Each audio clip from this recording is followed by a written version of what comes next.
Hello नमस्कार and welcome to study IQ my dear friends. मैं हूं Prashant Mavani. I hope you all are doing good. आज 18 मई 2020 है, दिन है Monday. I am sure you all have enjoyed your weekend. Dear friends, आज हमारे टेबल के ऊपर टोटल 5 इंपॉर्टेंट आइटम्स हैं। लॉकडाउन 4.0 के साथ डिस्कशन की शुरुआत करेंगे। फिर एक गुड न्यूज़ है ई कॉमर्स के लिए। ई कॉमर्स को मिल गया है ग्रीन फ्लैग यानी कि ग्रीन सिग्नल। अब वो बिजनेस कर सकते हैं। ज़्यादा डिटेल्स हम एनालाइज करेंगे। Then final tranche of stimulus, ये जो education, health, public sector units के साथ जुड़ा हुआ जो रिफॉर्म्स और पैकेज गवर्नमेंट ने अनाउंस किया है उसको एनालाइज करेंगे। वोकल फॉर लोकल, और लास्ट में स्टेट की जो बोरोइंग लिमिट गवर्नमेंट ने हाइक की है या फिर इंक्रीज की है, तो इसकी कुछ टर्म्स एंड कंडीशंस हैं, और ये टर्म्स एंड कंडीशंस जो हैं ये बहुत ही इंपॉर्टेंट है। इसके ऊपर से आपको डायरेक्टली एमसीक्यू टाइप क्वेश्चंस भी पूछे जा सकते हैं। आगे बढ़े उससे पहले डियर फ्रेंड्स, स्टडी आईक्यू ने स्मार्ट कोर्स लॉन्च कर दिया है। ये स्मार्ट कोर्स भारत की बेस्ट फैकल्टीज ने मिलकर सिविल सर्विसेज की एग्जामिनेशन को ध्यान में रखते हुए डिज़ाइन किया है। डियर फ्रेंड्स, इस स्मार्ट कोर्स के ऊपर फिलहाल ईएमआई का ऑप्शन भी अवेलेबल है, लेकिन इसकी लास्ट डेट है 20 मई 2020। आज ऑलरेडी 18 मई हो चुकी है, तो अब आपके पास बचे हैं सिर्फ 2 दिन to get this EMI option. ज़्यादा जानकारी के लिए all you have to do is download our mobile application on your phone. आज के लेक्चर की पीडीएफ को डाउनलोड करना चाहते हैं then check out my Telegram channel. In fact मैंने ऑलरेडी ये जो पीडीएफ है वो शेयर कर दी है। You will find the link as well as PDF in my Telegram channel. If you want to follow me then this is my FB page. Lecture को please make sure कि आप दूसरे students के साथ भी शेयर करें। Video पसंद आता है then hit the like button and please don't forget to subscribe to our YouTube channel that is study IQ.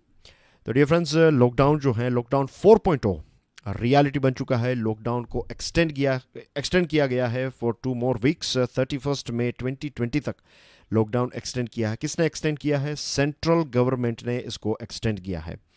अब एक चीज़ आपको समझनी है कि यहाँ पर सेंट्रल गवर्नमेंट ने तो ये डिसाइड कर लिया है कि 31 मई तक लॉकडाउन जो है पूरे देश में एक्सटेंड होगा। अब स्टेट गवर्नमेंट्स के ऊपर ये रिस्पॉन्सिबिलिटी है। स्टेट गवर्नमेंट्स को ये एक परमिशन भी दी है, एक छूट भी दी है सेंट्रल गवर्नमेंट ने कि आप खुद तय करें।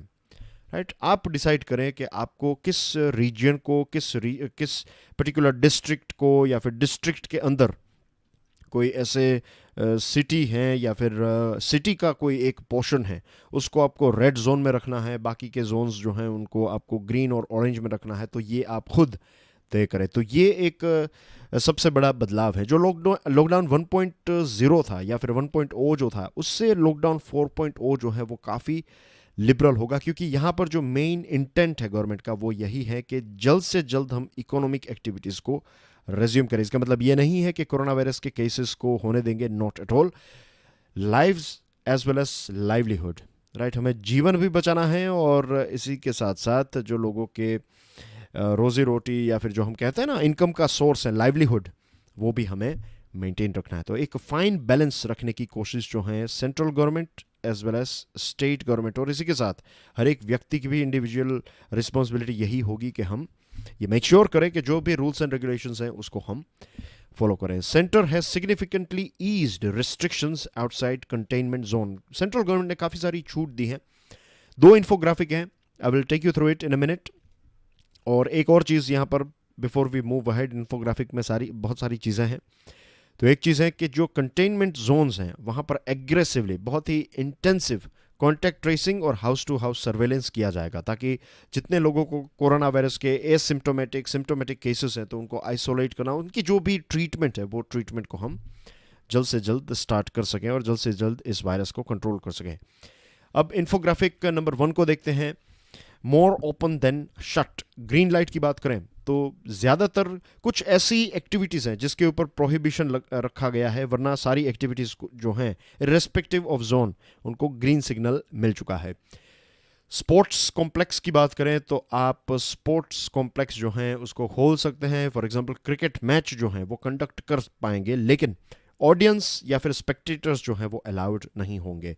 ई कॉमर्स कंपनीज जो हैं वो नॉन एसेंशियल आइटम्स भी अब कंटेनमेंट जोन में बेच पाएगी, और state and centre on same page on delivery of non essentials via e com, कि नॉन एसेंशियल आइटम्स भी ई कॉमर्स कंपनीज जो हैं वो भले ही रेड जोन में बेचे तो इसकी भी एक परमिशन जो है वो गवर्नमेंट ने दे दी है।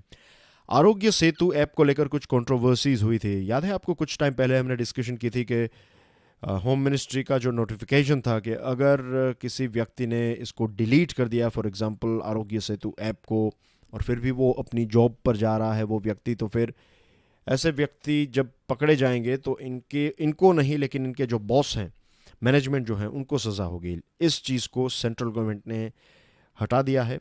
सेंट्रल गवर्नमेंट ने अब जो पहले एनफोर्स करने की बात थी कि आपको ये ऐप जो है लोगों के पास होना ही चाहिए या फिर एम्प्लॉयर्स जो हैं उनको उनकी रिस्पॉन्सिबिलिटी होगी, अब ऐसा नहीं है। अब एम्प्लॉयर्स जो हैं वो अपने बेस्ट एफर्ट्स लगाएंगे, परस्यूएट करेंगे, आप एजुकेट करेंगे, आपके आपके साथ काम करने या फिर आपके एसोसिएट्स जो हैं तो उनको एजुकेट करेंगे कि आपको ये ऐप जो है वो डाउनलोड क्यों करना है। डिस्ट्रिक्ट अथॉरिटीज़ जो हैं वो भी सिटीजन्स को एक प्रकार से प्रोत्साहित करने की कोशिश करेगी, उनको मोटिवेट करने की कोशिश करेगी कि आप ये ऐप जो है वो डाउनलोड करें, राइट। तो इसको फोर्सफुली अब थोपा नहीं जाएगा, तो that's a very positive change. ये एक प्रकार से लोगों के ऊपर रिस्पॉन्सिबिलिटी देने की भी बात है और लोगों के ऊपर भरोसा करने की भी बात है। ऑफिस में जो 33% की लिमिट थी तो उसको भी हटा दिया है, राइट। वर्क फ्रॉम होम जो है ये डिज़ायर्ड है, ज़रूरी नहीं, लेकिन ज़्यादा से ज़्यादा लोग अगर घर से काम करें तो that is something that we desire.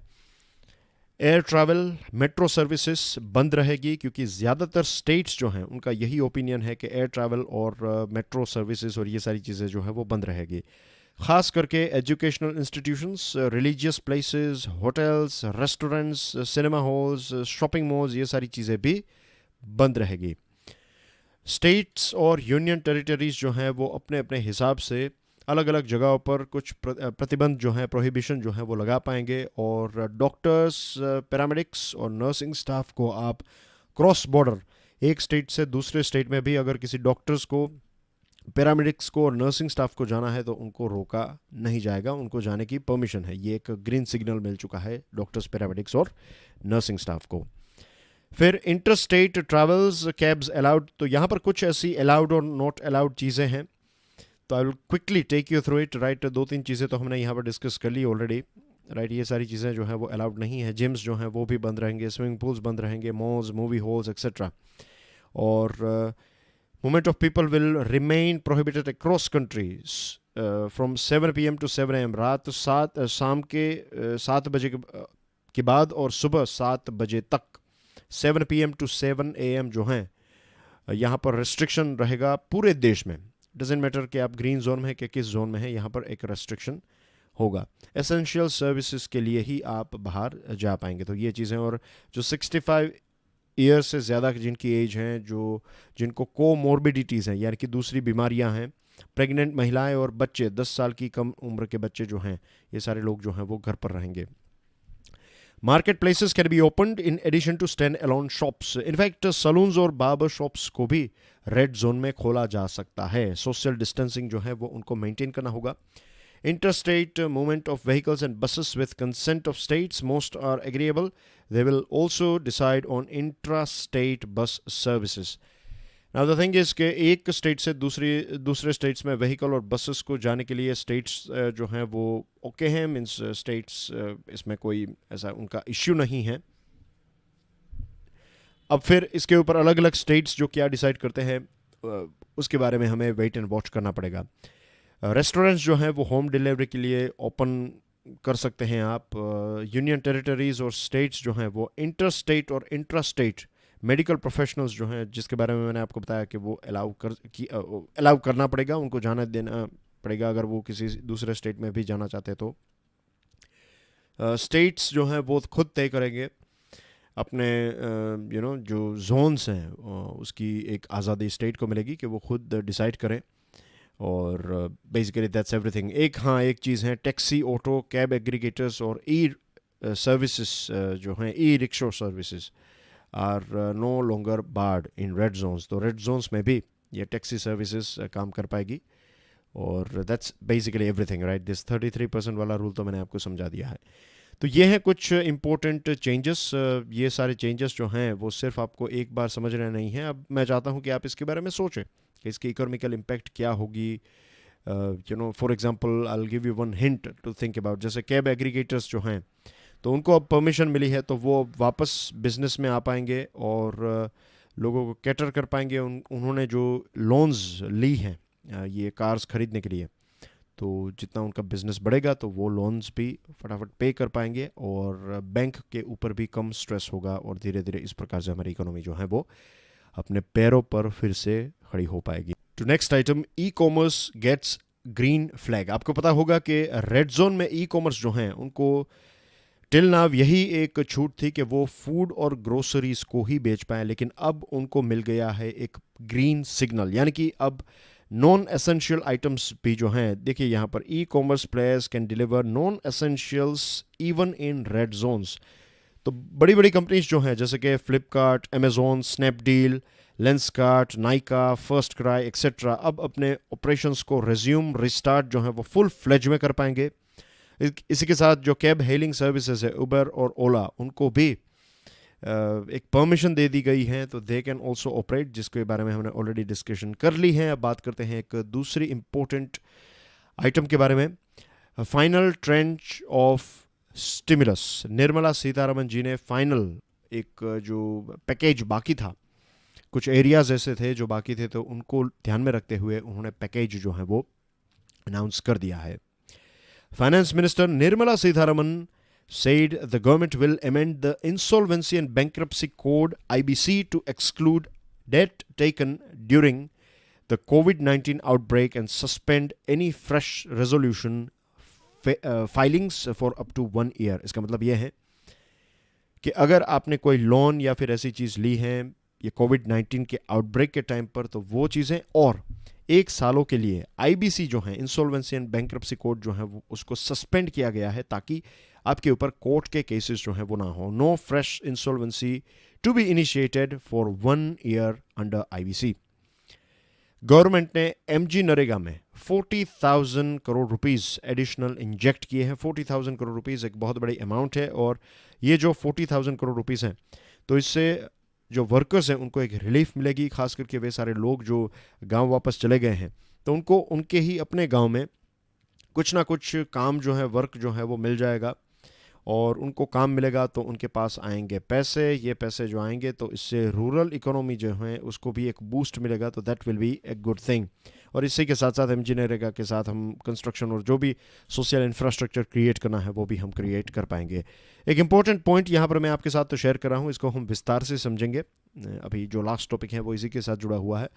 State governments की जो जीएसडीपी के ऊपर फिस्कल डेफिसिट की जो 3% की लिमिट थी, तो उसको इंक्रीज कर दिया है सेंट्रल गवर्नमेंट ने। It has been increased to 5%, लेकिन इसमें कुछ इंपॉर्टेंट टर्म्स एंड कंडीशंस हैं जो बहुत इंपॉर्टेंट है, तो उसको डिस्कस करेंगे।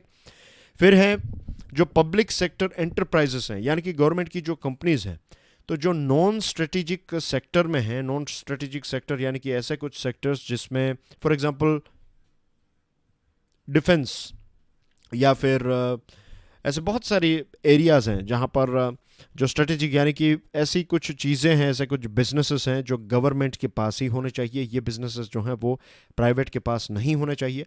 तो ऐसे सारे नॉन स्ट्रेटेजिक सेक्टर्स जो हैं उनको गवर्नमेंट या फिर ये जो गवर्नमेंट की कंपनीज जो हैं, तो उनको नॉन स्ट्रेटेजिक गवर्नमेंट कंपनीज को बेचा जाएगा, उनको प्राइवेटाइज किया जाएगा, ताकि ये बिज़नेस जो हैं, ये जो बिज़नेस कम्युनिटी है, जो जिनका मेन रोल या फिर कोर जो उनका कोर बिजनेस ही बिजनेस करना है, तो वही लोग ये करेंगे। गवर्नमेंट का मेन काम बिजनेस करना नहीं है, गवर्नमेंट का मेन काम है गवर्नेंस, राइट।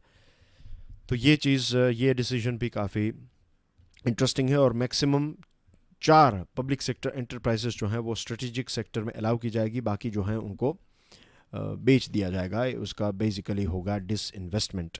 सीतारमन जी ने आत्मनिर्भर भारत के बारे में बताया। उन्होंने बताया कि ज़मीन, फिर मज़दूर, फिर लिक्विडिटी, फिर कानून, ये सारी चीज़ों को पैकेज जो है वो टच कर रहा है।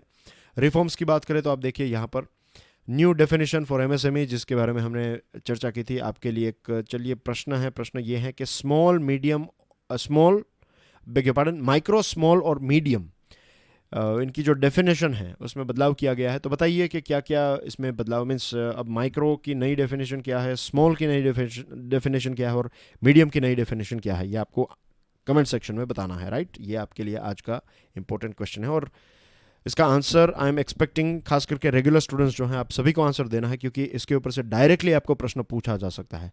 तो अगर आप भूल भी गए हैं तो I want you guys to go through the PDF को फिर से रेफर कीजिए, रिवाइज कीजिए, और उसके बाद कॉपी पेस्ट नहीं, भले ही आप उसी को देखते हुए आंसर टाइप करें, but I want you guys to physically type this answer, right. मैं चाहता हूं कि टाइप करें, क्योंकि चांसेस बढ़ जाएंगे कि ये चीज़ जो है वो आपको एक लंबे टाइम तक याद रहेगी if you type rather than copy paste. Agri marketing reforms, जिसके बारे में हमने डिस्कशन की, coal mineral liberalisation, higher FDI in defence production, airport discom privatisation, new policy for public sector units. Liquidity की बात करें तो कोलेट्रल फ्री क्या होती है लोन्स, ये मैंने आपको समझाया था। Special liquidity and partial guarantee for NBFCs को पैसे देना इंपॉर्टेंट क्यों है। Funds for discoms, PE relief, 2.3 lakh crore extra credit for farmers, affordable rental housing for migrants, फिर extension of middle income housing scheme, agri infrastructure fund, higher VGF for social infrastructure, helping stressed businesses, relaxation in insolvency जो आज हैं, फिर liquidity support और refunds और funds for stressed NBFCs. तो ये सारे टॉपिक्स जो हैं जिसके बारे में हमने ऑलरेडी डिस्कशन कर ली है। Isn't it? Industry said that the package will be progressive, कि ये जो इंडस्ट्री है उनका कहना ये है कि ये ओवरऑल जो पैकेज है 20,97,503 करोड़ रुपीज़ का ये पैकेज है, लगभग आप समझ लीजिए 21 लाख करोड़ रुपीज़ का ये जो पैकेज है, तो ये पैकेज प्रोग्रेसिव है, खास करके रूरल इकोनॉमी जो है उसको काफ़ी बूस्ट करेगा, जॉब्स भी जनरेट होगी, और इसी के साथ साथ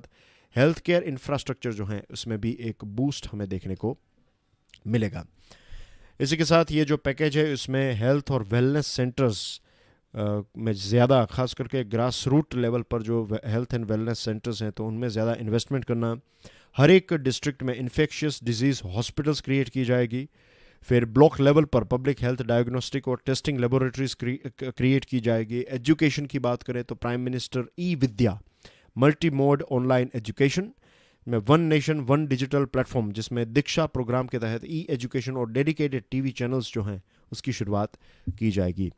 वोकल फॉर लोकल की बात करें तो बहुत सारी हमारी जो कंपनीज हैं जैसे कि Parle, Amul, Dabur, Bisleri, Godrej, Marico, Voltas, ITC etcetera, तो ये सारी अलग अलग कंपनीज जो हैं ये वोकल फॉर लोकल थीम जो है उसको प्रमोट करने लगी है। आप देखिए यहाँ पर आईटीसी कह रही हैं प्राउडली इंडियन, डाबर कह रही हैं go #vocal for local, Parle products जो हैं वो भारत का अपना, अमूल जो है वो इंडियन टेस्ट एक्सेट्रा। तो एज यू कैन सी ये वोकल फॉर लोकल जो है वो एक प्रकार का नया बज़ बन चुका है, और प्राइम मिनिस्टर साहब ने ये बताया था कि local is not merely a need but a responsibility, कि ज़्यादा से ज़्यादा हम लोकल प्रोडक्ट्स को अपनाएं। और इसके बारे में मैंने आपको बताया था कि हमारे लोकल प्रोडक्ट्स जो हैं उनको हमें बेस्ट क्वालिटी का बनाना होगा, तभी लोग जो हैं इसको अपनाएंगे। तो लेट्स होप कि हम जो फ़ॉरेन की कंपनीज़ हैं, फ़ॉरेन के जो प्रोडक्ट्स हैं ऐसे टॉप प्रोडक्ट्स, तो उनको बीट कर पाएँ, उनको एक अच्छी कंपटीशन दे पाएँ।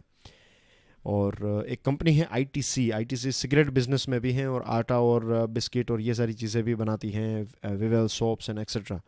तो उनका लक्ष्य यह है कि सिगरेट को छोड़कर बाकी के जो अपने प्रोडक्ट्स हैं उनका उन्होंने सेल्स का टारगेट रखा है 1 लाख करोड़ रुपए। और दूसरी ऐसी बहुत सारी कंपनीज है, पतंजलि एंड एक्सेट्रा, राइट, तो वो एक लंबे टाइम से लोकल को प्रमोट किया उन्होंने। यूएसए, यूरोप, चाइना की भी बहुत सारी कंपनी जो हैं उनका फुटप्रिंट काफ़ी अच्छा है हमारे देश में। और मार्केट शेयर की बात करें तो इवनली स्प्लिट है, राइट, डोमेस्टिक ब्रांड और फॉरेन की ब्रांड्स जो हैं उनके बीच में मार्केट जो है वो काफ़ी अच्छी बैलेंस्ड है। Moving on to last item of the day, ये बहुत ही इंपॉर्टेंट टॉपिक है, states borrowing limit height. Government of India ने स्टेट की जो ग्रॉस स्टेट डोमेस्टिक प्रोडक्ट के ऊपर जो फिस्कल डेफिसिट की एक लिमिट है, पहले 3% थी, अब इसको इंक्रीज करके कर दिया है 5%। तो इससे 4.28 लाख करोड़ रुपीस जो हैं वो स्टेट्स को अवेलेबल हो जाएंगे, यानी कि स्टेट्स जो हैं वो अपनी जीएसडीपी के मुकाबले 5% जितना फिस्कल डेफिसिट जो है वो टच कर सकते हैं। लेकिन इसमें इंपॉर्टेंट टर्म्स एंड कंडीशंस हैं, जैसे कि 3%। मैं आपको एक एग्जांपल देता हूं यहाँ पर, this will help you. Let's say कि एक स्टेट है, इस स्टेट की ग्रॉस डोमेस्टिक प्रोडक्ट हैं 100 रुपीज़ समझने के लिए, तो ये 100 रुपये हैं, तो 3% जो हैं वो आप पहले तक जा सकते थे, तो 100 रुपीज़ के 3% हो गए 3 रुपीज़। अब नए जो चेंजेस हैं उसमें मैक्सिमम लिमिट कितनी कर दी गई है 5%। तो ये क्या 5 रुपीज़ आप डायरेक्टली बोरो कर पाएंगे, 5 रुपीज़ तक क्या आप डायरेक्टली बोरो कर पाएंगे? नो। इसमें ऐसा है कि 3 रुपीज़ आप हैं तो आप 3 से 3.50 तक आपको जाना है, तो इसमें कोई कंडीशंस नहीं है, यू कैन गो हेड। लेकिन उसके बाद 3.50 के बाद जो है कंडीशंस अप्लाई होगी आपके ऊपर, स्टेट्स के ऊपर। जैसे कि अगर आपको 3.5, यहाँ पर जो एग्जांपल है हमारा, तो उसमें 100 रुपये में 3.5 रुपीज़ को अगर आपको 3.6 तक पहुँचना है या फिर उससे ऊपर जाना है, लेट्स से उसका जो 1% तक का जो है 3.5 से 3.5% से 4.5% तक अगर आपको जाना है, तो फिर आपको रिफॉर्म्स करने पड़ेंगे। One nation one ration card आपके स्टेट में कितना अच्छा इंप्लीमेंट हुआ है, फिर ईज ऑफ डूइंग बिजनेस में क्या इंप्रूवमेंट हुआ है, पावर डिस्ट्रीब्यूशन कंपनीज के साथ जुड़े हुए रिफॉर्म्स कितने अच्छे किए हैं, फिर 15th फाइनेंस कमीशन ने जो आपको रिकमेंडेशंस दिए हैं, क्या आपने उस रिकमेंडेशंस को फॉलो किया है, नहीं किया है। तो निर्मला सीतारमन जी ने ये बताया कि स्टेट लेवल के रिफॉर्म्स के आधार पर आपको एक्स्ट्रा पैसे बोरो करने की, या ये जो परसेंटेज है इसमें 0.5% अनकंडीशनल है, लेकिन उसके बाद 1% जो है उसमें आपको बड़े बड़े बदलाव करने पड़ेंगे। और बाकी का जो 0.5% है वो आपको तब मिलेगा जैसे 4 एरियाज़ में से अगर आपने 3 एरिया में काफ़ी अच्छा परफॉर्मेंस किया है, तो आपको 0.5% जो है वो ज़्यादा बार जो है उसको रेज करने की परमिशन मिलेगी। तो आई होप ये चीज़ आपको समझ में आ गई होगी। ये एक बहुत ही इम्पोर्टेंट चीज़ है, इसके ऊपर से आपको प्रश्न भी पूछे जा सकते हैं। That's everything in today's discussion dear friends. Thank you very much for watching this video. I will see you tomorrow. Till then enjoy your studies. God bless you all. जय हिंद।